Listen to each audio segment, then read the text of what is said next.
Current affairs.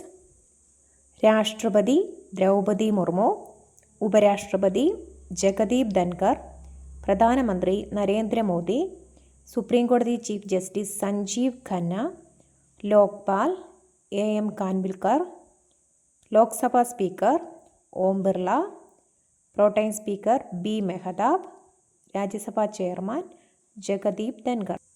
2025 പ്രധാന നിയമനങ്ങൾ. Chief election കമ്മീഷണറായി നിയമിതനായത് ഗ്യാനേഷ് കുമാർ, 26ാമത് ചീഫ് ഇലക്ഷൻ കമ്മീഷണർ. കേരളത്തിൻ്റെ A ഷാജഹാൻ. ദേശീയ മനുഷ്യാവകാശ കമ്മീഷൻ ചെയർമാനായി നിയമിതനായത് V രാമസുബ്രഹ്മണ്യൻ. ഇന്ത്യയിലെ ആദ്യത്തെ മനുഷ്യാവകാശ കമ്മീഷൻ ചെയർമാൻ രംഗനാഥ മിശ്രയായിരുന്നു. കേരളത്തിലെ നിലവിലെ Alexander Thomas. Controller and auditor general of India CAG കുണ്ടു സഞ്ജയ് മൂർത്തി. ISROയുടെ 11ാമത് ചെയർമാൻ V നാരായണൻ.